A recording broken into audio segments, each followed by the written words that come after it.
Kemudian yang keenam, al-kabiratus sadisatu. Dosa besar yang keenam, yaitu uququl walidain, durhaka kepada kedua orang tua. Ya, durhaka kepada kedua orang tua ini dosa besar, termasuk kabair. Di dalam buku ini, dalam kitab ini, Al-Imam Adz-Dzahabi rahimahullahu ta'ala mengatakan, beliau membawakan ayat-ayat Al-Quran dan hadis-hadis Nabi sallallahu alaihi wasallam.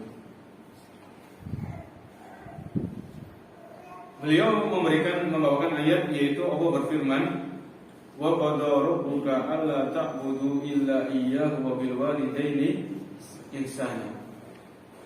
Wa qada rabbuka, dan Allah yang Tuhanmu telah mewajibkan, ya, dan Tuhanmu yaitu Allah Subhanahu wa taala telah mewajibkan alla ta'budu illa iyyah, yaitu agar kalian tidak beribadah kecuali hanya kepadanya.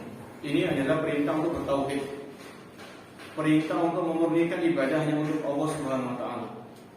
Jadi di surat Al-Isra ayat 23 dan ayat 24. Wa qada rabbuka alla ta'budu illa iyyah wa bil walidaini ihsana. Dan kepada kedua orang tuamu maka berbuat baiklah. Nah, ini perhatikan. Allah menggandengkan antara tauhid dan berbakti sama orang tua. Ini menunjukkan berbakti sama orang tua itu kedudukannya tinggi di dalam Islam.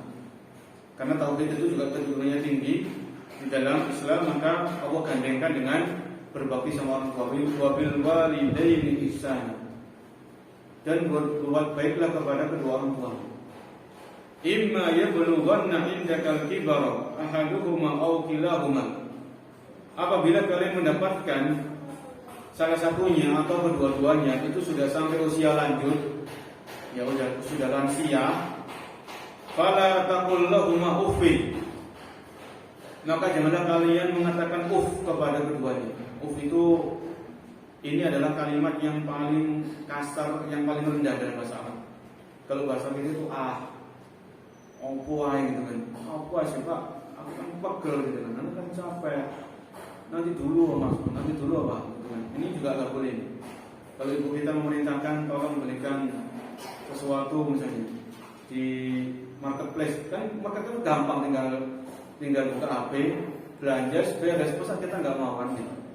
Kan bisa jadi ibu kita nggak paham tentang marketplace atau yang semisalnya ya. Maka tinggal beli aja, masa kita berat itu. Nanti aja lah. Wah ibu ini nggak tahu, udah saya capek. Wah ini jangan seperti itu. Ini apa larang ya? Fala taqul lahumā uffin. Janganlah kalian mengatakan kepada keduanya. Wala tanharhumā, dan janganlah membentak keduanya. Ya, jadi orang tua itu kalau mereka sudah semakin lanjut usianya, semakin tua itu hatinya itu sensitif. Hatinya itu apa? Sensitif. Kata-kata yang menurut kita itu nggak kasar, bisa jadi kasar menurut mereka kan gitu. Ya. Karena hatinya itu sensitif ya. Ini harus diperhatikan, ngomong kepada orang tua itu beda dengan ngomong sama teman atau sahabat, ya, atau teman sebaya misalnya. Wala tanharhumā, dan janganlah kalian membentak keduanya. Wa qul lahumā qawlan karīmā, dan ucapan kepada keduanya ucapan yang mulia, ucapan yang baik, ucapan yang sopan, ucapan yang lembut, ucapan yang santun. Ini perintah dari Allah Subhanahu wa taala. Wa qul lahumā qawlan karīmā. Waqfid lahumā janāhad dhulli minar rahmah. Waqfid lahumā janāhad dhulli, dan rendahkanlah dirimu di hadapan keduanya dengan penuh kasih sayang. Ini Allah perintahkan kita merendahkan diri di hadapan orang tua. Walaupun kita sudah S1, kita sudah S2, bahkan kita sudah profesor, mungkin orang tua kita nggak lulus SD, tetap kita harus merendahkan diri di hadapan keduanya. Jangan saling sombong di hadapan kedua orang tua. Ya. Bahkan para salaf itu mereka ketika berjalan itu di belakang ibunya, di belakang orang bapaknya. Nggak berani mereka berjalan itu di depan bapak dan ibunya. Walaupun mereka ilmunya lebih tinggi, ibadahnya lebih bagus misalnya, tetap kalau berjalan itu di belakang ibu atau di belakang bapak. Ini menghormati, memuliakan keduanya. Ya, ini harus kita perhatikan juga di zaman sekarang kita saat ini. Kalau orang tua kita masih hidup, kita keluar sama mereka ada keperluan belanja atau safar atau jalan-jalan, ya wisata, maka kita jalan di belakang itu. Sebisa mungkin berjalan di belakang keduanya, jangan di depannya. Ini termasuk merendahkan diri di hadapan keduanya. Kemudian wa qur rabbirhamhuma kama rabbayani shaghira.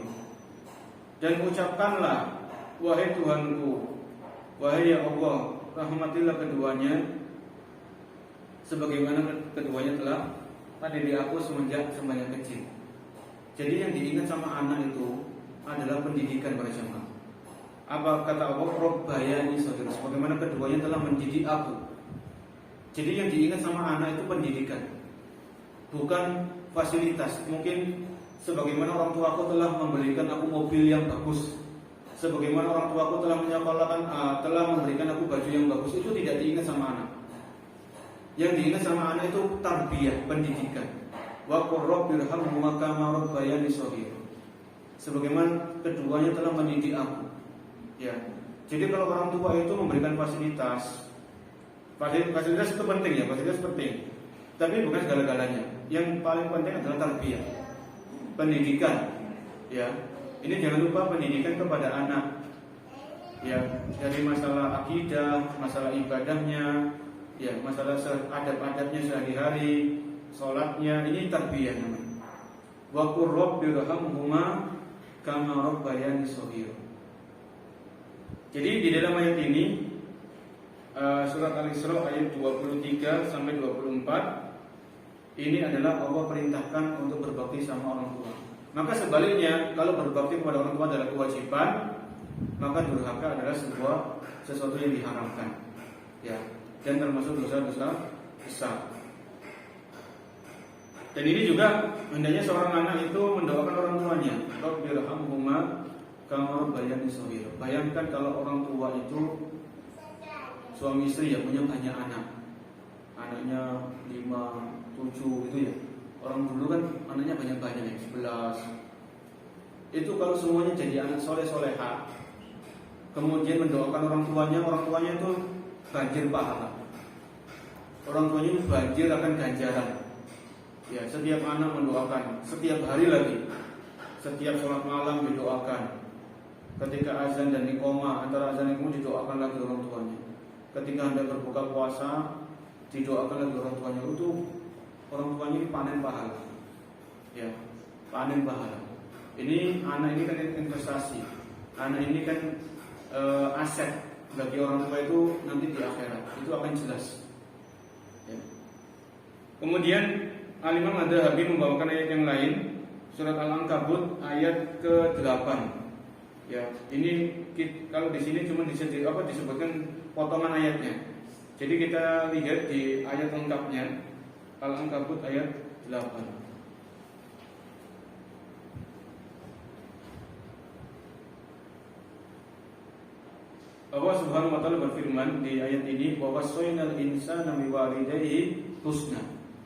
Dan kami, di sini adalah Allah Subhanahu wa taala, kami mewasiatkan kepada manusia biwalidayhi husna, agar berbuat baik kepada kedua orang tuanya, bapak dan ibu. Ya.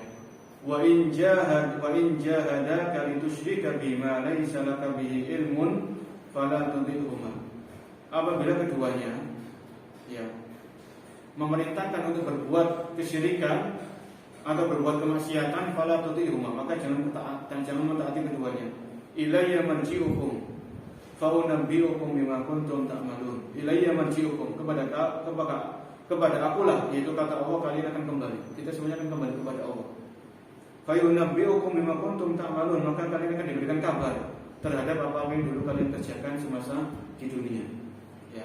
Ini juga ayat di surat Al-Ankabut ayat 8 ini Allah perintahkan bagi manusia untuk berbuat baik kepada kedua orang tuanya. Bahkan saya pernah baca itu ada orang non muslim ya, orang kafir. Ini orang kafir. Itu kalau nggak salah di Inggris itu, jadi orang tua ini, ibunya ini dia masih kafir. Dia punya anak. Anaknya ini ditaruh di lembaga pendidikan Islam kayak TPA, TPG gitu, taruh di situ supaya belajar. Loh, ketika orang ibu ini ditanya, kenapa Anda kan belum masuk Islam, tapi kok menyekolahkan anak Anda di lembaga-lembaga Muslim gitu kan? Iya, saya ingin anak saya itu ketika saya sudah tua memperhatikan saya, ibunya. Karena orang kafir itu perajiman nggak ada, di luar itu nggak ada. Orang kafir itu nggak ada yang namanya berbakti orang itu nggak ada. Non Muslim itu kalau orang tuanya tua ya tua, Soeharno gitu aja, dibiarkan itu aja. Ya, bahkan mungkin ditaruh di panti jompo, ditelantarkan, itu orang kafir seperti itu. Jadi orang ini belum masuk Islam, orang ini masih kafir. Dia meletakkan anaknya di pendidikan lembaga-lembaga Muslim supaya apa? Supaya nanti anaknya kalau besar itu memperhatikan saya.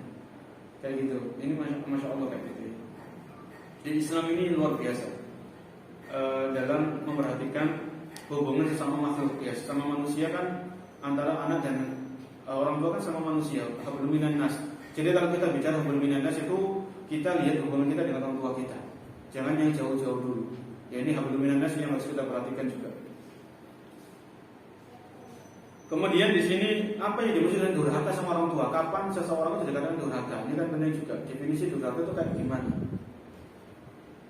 Para ulama berbeda pendapat dalam menentukan definisi orang itu anak ini dikatakan durhaka atau tidak. Di antaranya ada yang mengatakan semua bentuk kesalahan pada orang tua adalah dosa besar. Walaupun apabila dilakukan pada orang itu dosa kecil.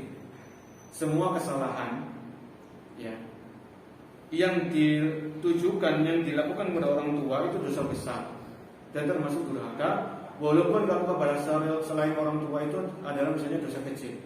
Ya. Misalnya membentak kalau membentak kepada teman itu mungkin dosa kecil. Ya. Tapi kalau membentak kepada orang tua ini bisa jadi dosa besar dan termasuk durhaka sama orang tua. Ya.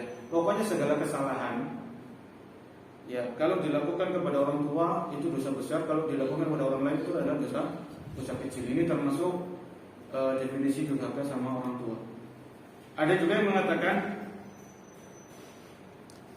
semua gangguan yang ditujukan kepada kedua orang tua yang bukan gangguan yang ringan, selama gangguan tersebut bukan karena perkara yang wajib. Ya. Jadi kalau seorang anak mengganggu orang tuanya dengan gangguan, walaupun gangguan itu menurutnya itu ringan, maka gangguan tersebut adalah termasuk durhaka sama orang tua.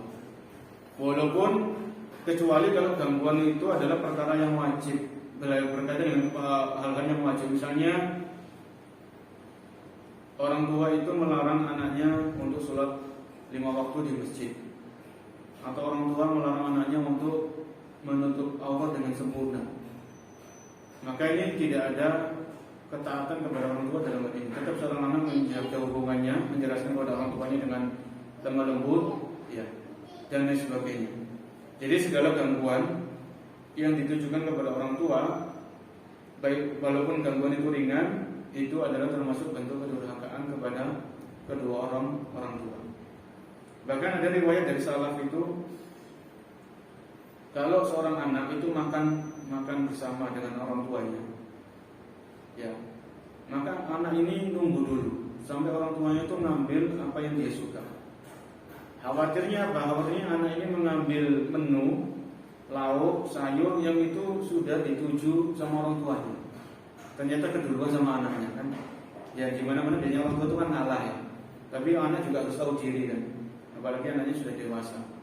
Ya, ini sampai segitunya para salaf itu menghormati orang tua mereka. Ya. Dan kisah yang sangat fenomenal, sangat yang terjadi zaman kita itu adalah kejadian yang dilakukan oleh Syekh Abdul Razak. Beliau ini pernah beberapa kali datang ke Indonesia kan, beliau pengajar di Masjid Nabawi. Beliau juga dosen di Universitas Islam Madinah, Syekh Abdul Razak, Profesor Dr. Abdul Razak. Beliau sudah profesor. Ini profesor kan dalam akademik yang paling tinggi kan profesor. Ada sarjana, ada magister, ada doktor, ada profesor. Jadi beliau punya ayah namanya Syekh Abdul Muhsin, sama-sama ahli ilmu juga. Jadi Syekh Abdul Muhsin ini ketika beliau keluar rumah, itu sepatunya disediakan sama anak, dicepakno itu bahasa Jawa, dicepakno, dipakaikan. Jadi ini menunjukkan bagaimana baktinya para ulama kepada orang tua mereka, merendahkan diri dari orang tua, ya sampai derajat seperti itu. Ini tadi kemudian ada juga yang mengatakan durhaka itu adalah semua perkataan atau perbuatan anak yang mengganggu atau menyakiti orang tua selama tidak melampaui batas. Ya pokoknya segala ucapan atau perbuatan yang bisa mengganggu atau menyakiti orang tua itu adalah bentuk pendurhakaan. Segala ucapan atau perbuatan yang bisa mengganggu atau menyakiti hati orang tua itu adalah termasuk kategori durhaka kepada keduanya. Ini hati-hati, ini perlu introspeksi diri ya, perlu muhasabah. Kita lihat diri kita masing-masing, apakah selama ini kita sudah maksimal dalam berbakti kepada orang tua atau masih sekedarnya saja. Ya. Kemudian di sini Al-Imam Az-Zahabi membawakan beberapa hadis dan penjelasan para salaf.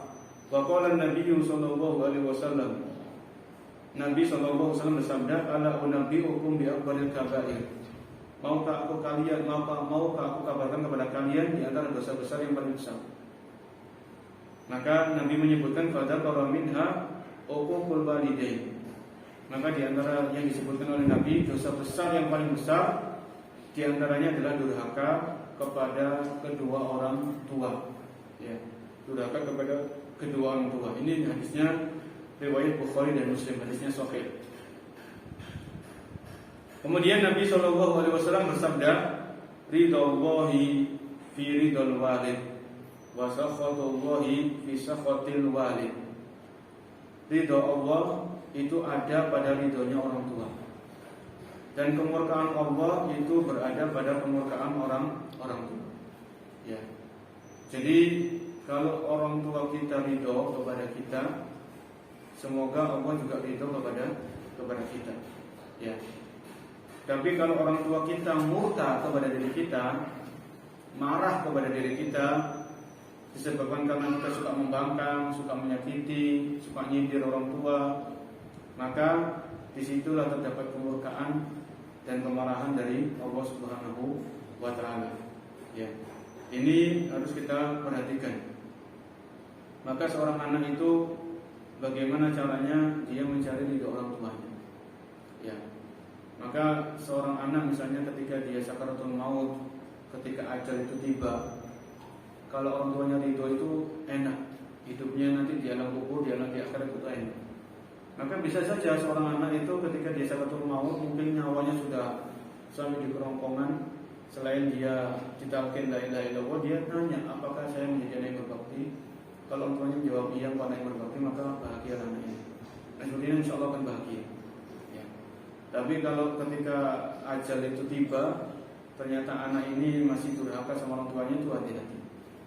Ya, ini itu sangat-sangat menakutkan. Ya, karena di dalam hadis ini jelas, ini hadis yang sahih, ridhonya Allah itu berada kepada ridhonya orang tua, dan kemurkaan Allah ada pada kemurkaan kedua orang tua. Kemudian Imam Az-Zahabi membawakan hadis yang lain, yaitu hadis dari Nabi SAW. Beliau bersabda, "Al-walidu awsatu abwabil jannah." Berbakti sama orang tua itu adalah pintu menuju surga yang paling tengah. Ya. Fa in syi'ta fafal. Kalau engkau mau, maka raihlah surga itu dengan berbakti sama orang tuamu. Wa in syi'ta fadayyi. Kalau engkau mau, ya engkau tinggalkan pintu surga itu, yaitu kalau kamu durhaka sama orang tua. Ini Nabi SAW menjelaskan, al-walidu awsatu abwabil jannah.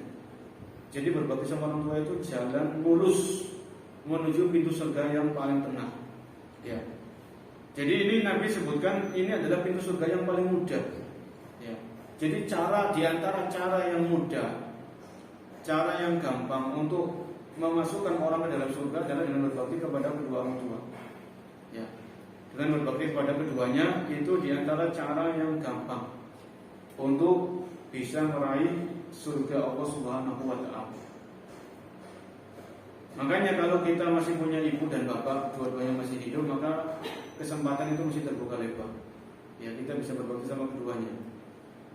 Kalau salah satunya sudah meninggal, maka satu pintu surga telah tertutup. Tinggal satunya, misalnya tinggal bapak kita, maka maksimalkan berbakti sama bapak kita misalnya. Ya, maksimalkan mati-matian berbakti sama keduanya. Dan ya sesuai dengan kemampuan kita masing-masing. Kemudian Nabi SAW bersabda, al-jannatu tahta aqdamil ummahat. Surga itu berada di bawah telapak kaki ibu. Ini adalah hadis yang lemah ya. Ini hadis yang lemah. Surga di bawah telapak kaki ibu ini hadis yang masyhur tapi hadisnya lemah menurut penilaian para ulama. Ya. Ada hadis yang lain yang menguatkan, ya. Ada hadis-hadis yang lain yang menguatkan, yaitu falzam li qadamai ummika. Maka hendaknya engkau, Nabi SAW pernah berkata, hendaknya engkau memperhatikan kedua orang tua, yaitu kaki dan ibu. Ini juga hadis yang bisa menguatkan. Tapi kalau hadis yang secara tekstual tadi, surga di bawah telapak kaki itu ada hadis yang lemah. Cukup bagi kita hadis-hadis yang lain yang itu menguatkan yang sangat jelas tentang kewajiban, yang kepastian kewajiban tentang berbakti kepada orang tua kedua-duanya. Kemudian hadis yang lain, waqala alaihi salatu wassalam, wa ja'ahu rajulun yasta'dinuhu fil jihad ma'ahu. Ada pernah suatu saat ada seorang sahabat itu bertemu Nabi, yang menemui Nabi SAW. Sahabat ini mau izin untuk ikut jihad, ikut perang melawan orang-orang kafir. Wajah rajulun yasta'dinuhu fil jihad.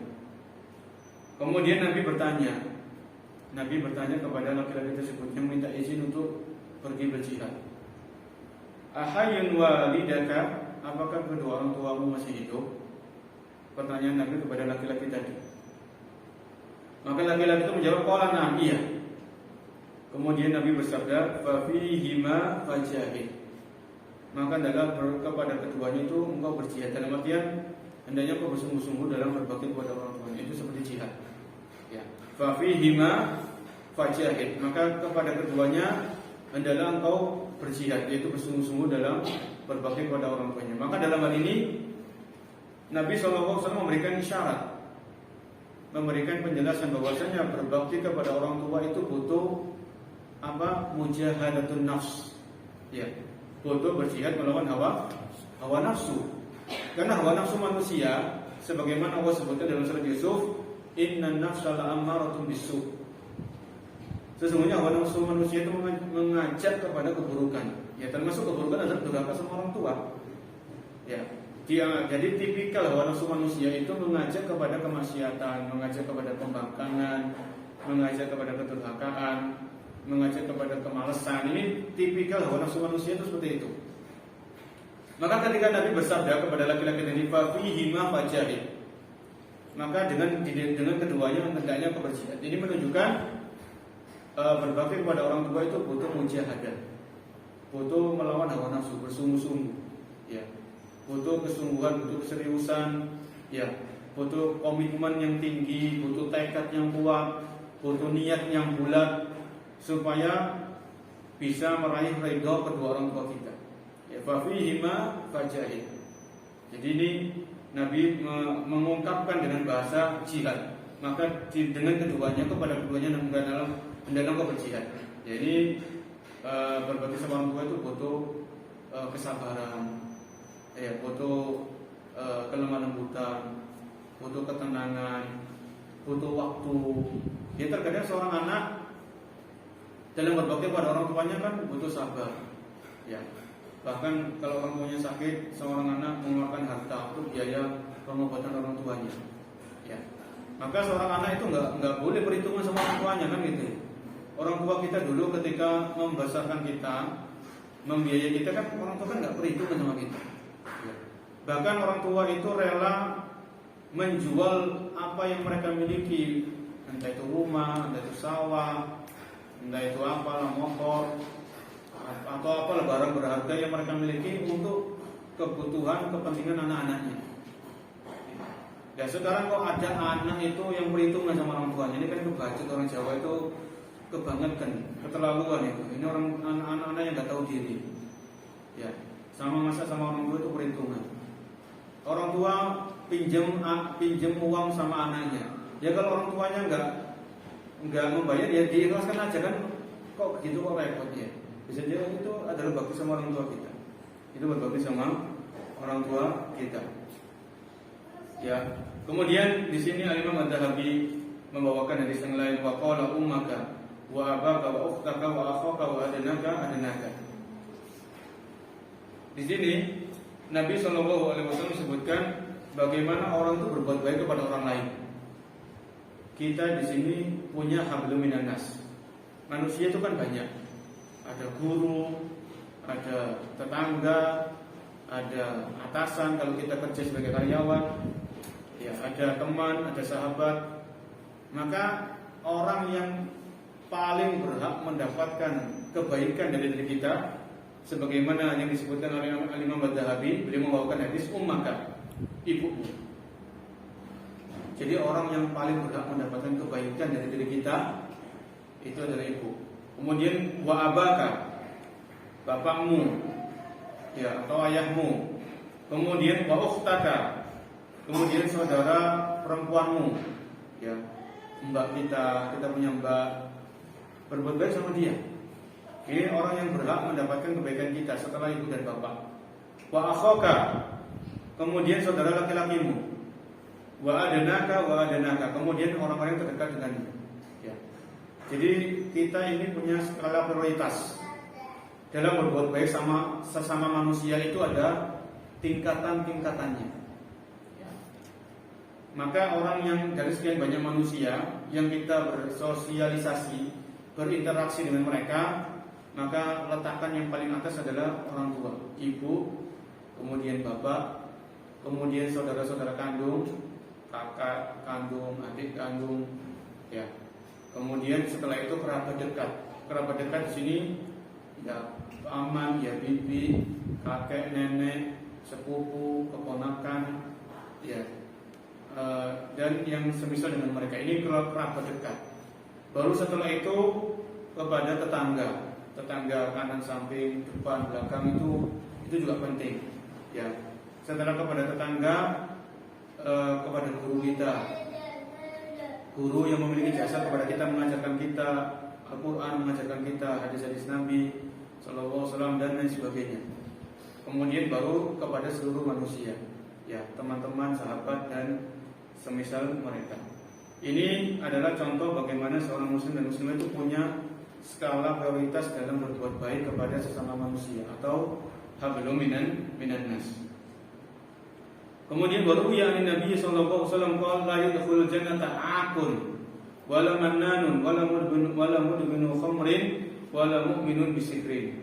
Nabi bersabda sallallahu alaihi wasallam, la yadkhulul jannah, tidak masuk surga anak yang durhaka sama orang tuanya. Kemudian wala mannan, tidak masuk surga orang yang suka mengungkit-ungkit pemberian. Ini hati-hati. Ini penyakit lisan. Juga penyakit tulisan. Orang mengungkit-ungkit pemberian itu bukan hanya dengan lisan, tapi dengan tulisan juga. Kalau dulu kamu nggak saya bantu, kamu mungkin sudah jadi gelandangan. Hati-hati. Kalau dulu kamu nggak saya utangi, mungkin kamu sudah nggak jadi apa-apa. Ini namanya mengungkit-ungkit. Dan mungkin pemberian itu menyakitkan apa?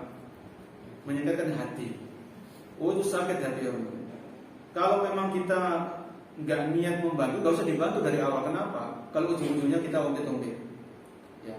Kalau hati itu sudah sakit, sembuhnya itu lama kan gitu ya. Luka hati itu lama. Berbeda dengan luka jasmani kan, kasih obat itu diolesi, insya Allah ya paling beberapa hari sembuh. Kalau lukanya luka ringan misalnya, tapi kalau luka berat ya beda lagi. Ini hati-hati, Nabi SAW mengancam wala mannan, tidak masuk surga orang yang suka mengungkit-ungkit pemberian, mengungkit-ungkit sedekah, mengungkit-ungkit hadiah. Wala mudminu khamrin, tidak masuk surga orang yang kecanduan minuman keras, orang yang mengkonsumsi minuman keras.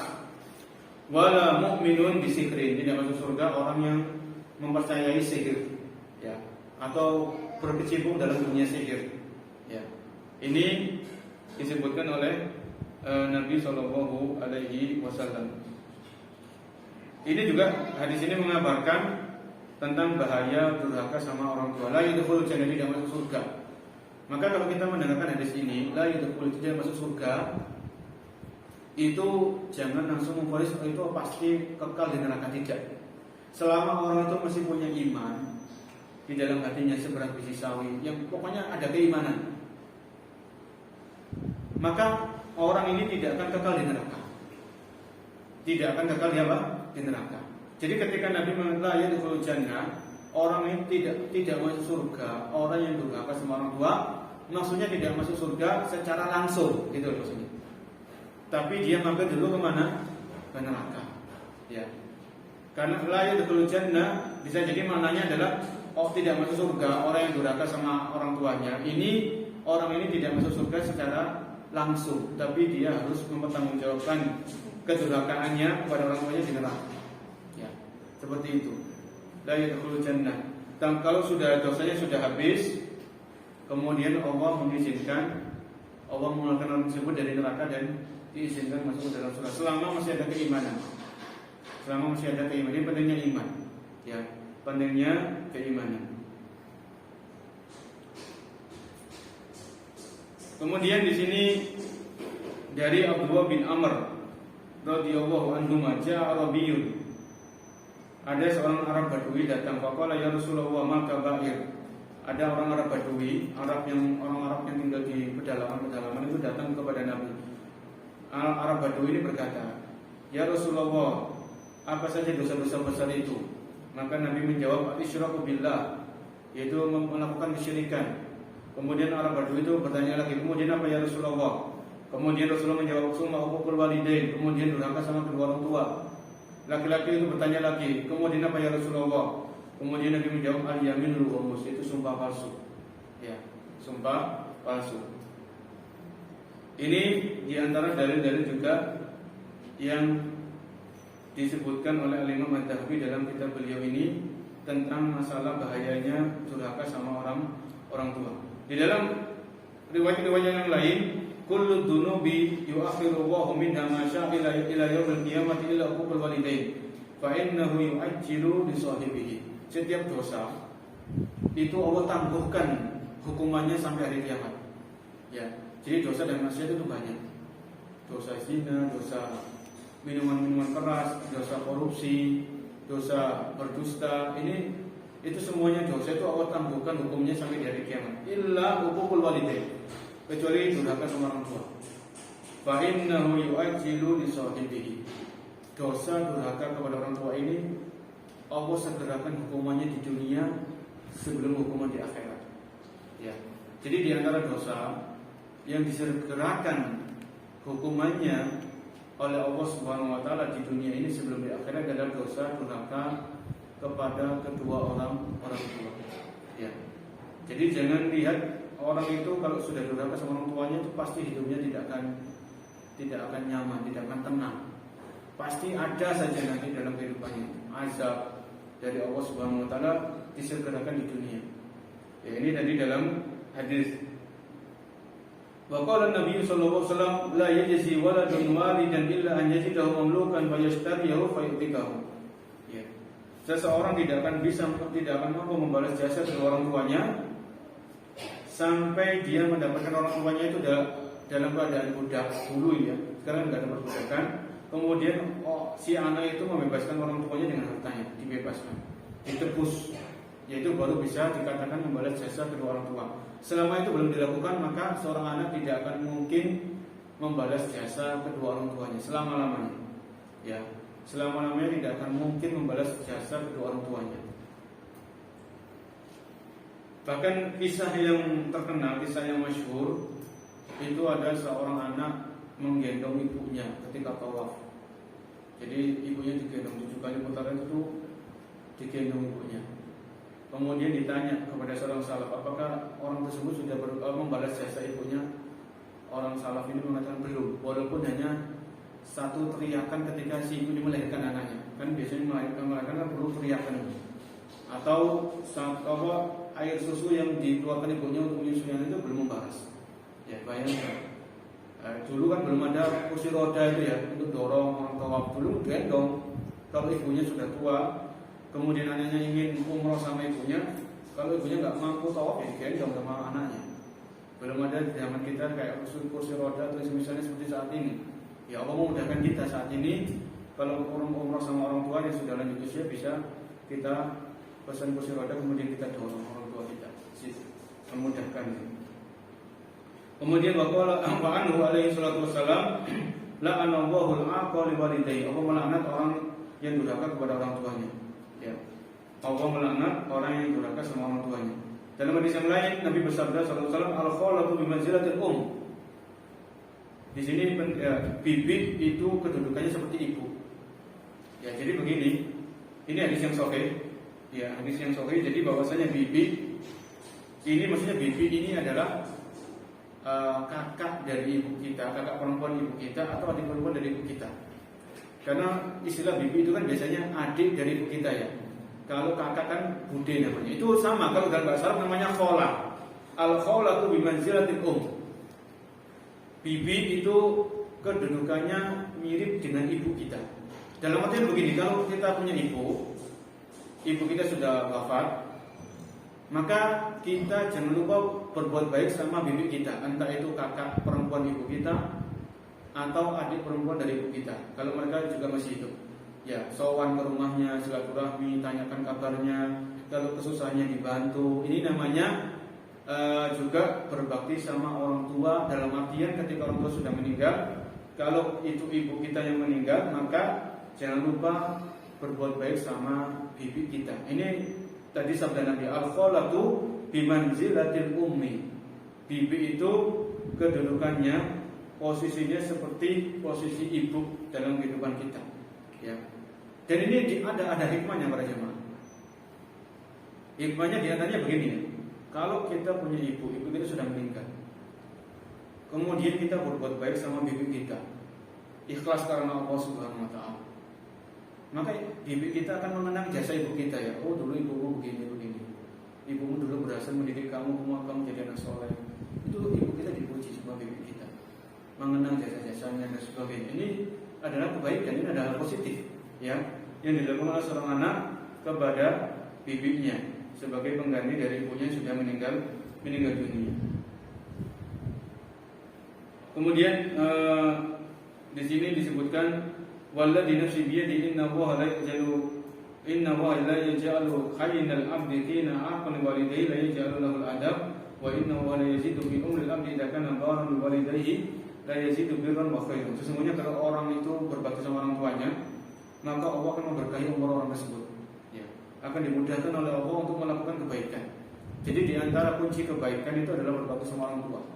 Kalau seorang anak sudah berbakti sama orang tua, la yazidu fi umril abdi idza kana baran walidayhi la yazidu birran wa khairan. Allah akan berkahi umur anak ini. Diberkahi umurnya, dimudahkan melakukan kebaikan, dimudahkan dalam melakukan ketaatan. Ya ini kalau orang itu syaratnya berbakti sama orang tuanya. Ini tadi ayat-ayat dan hadis-hadis serta riwayat-riwayat dari para salaf yang dibawakan oleh Imam Dhahabi dalam kitab beliau tentang bahaya durhaka kepada orang tua.